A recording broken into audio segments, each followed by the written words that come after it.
It was terribly cold and nearly dark on the last evening of the old year, and the snow was falling fast. In the cold and the darkness, a poor little girl with bare head and naked feet roamed through the streets. It is true she had on a pair of slippers when she left home, but they were not of much use. They were very large, so large, indeed, that they had belonged to a mother, and the poor little creature had lost them in running across the street to avoid two carriages that were rolling along at a terrible rate. One of the slippers she could not find, and a boy seized upon the other and ran away with it, saying that he could use it as a cradle when he had children of his own. So the little girl went on with her little naked feet, which were quite red and blue with the cold. In an old apron she carried a number of matches and had a bundle of them in her hands. No one had bought anything of her the whole day, nor had anyone given her even a penny. Shivering with cold and hunger, she crept along, poor little child. She looked the picture of misery.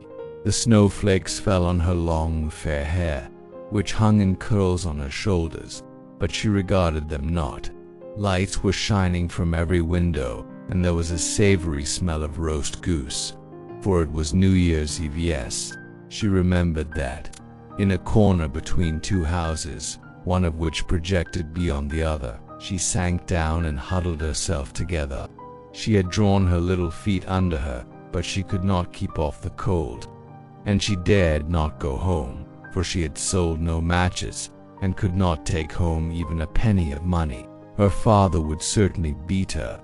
Besides, it was almost as cold at home as here, for they had only the roof to cover them, through which the wind howled. Although the largest holes had been stopped up with straw and rags, her little hands were almost frozen with the cold. Perhaps a burning match might be some good if she could draw it from the bundle and strike it against the wall, just to warm her fingers. She drew one out.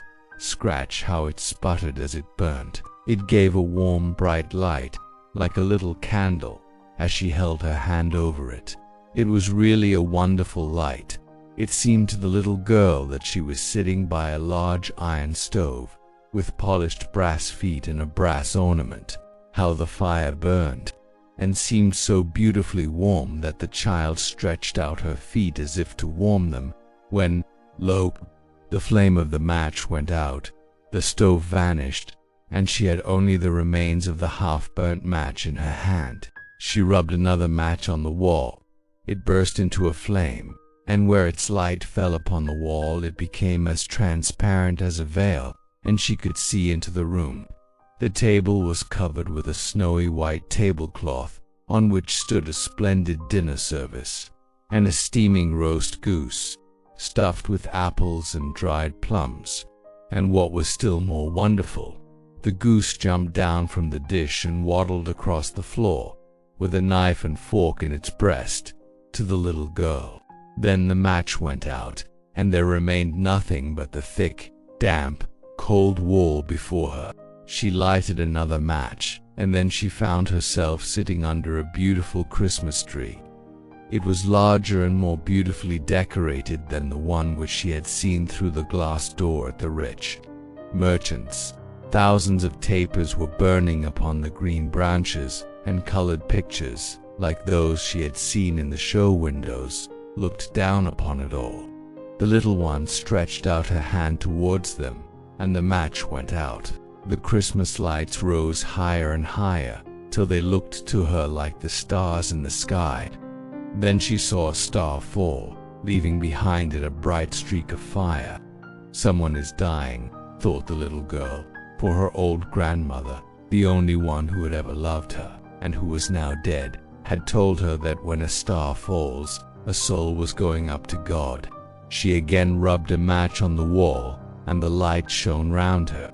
In the brightness stood her old grandmother, clear and shining, yet mild and loving in her appearance.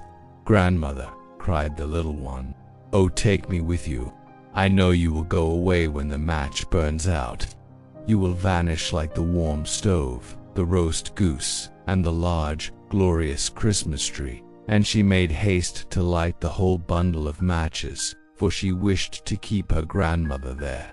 and the matches glowed with a light that was brighter than the noonday, and her grandmother had never appeared so large or so beautiful. She took the little girl in her arms, and they both flew upwards in brightness and joy far above the earth, where there was neither cold nor hunger nor pain, for they were with God.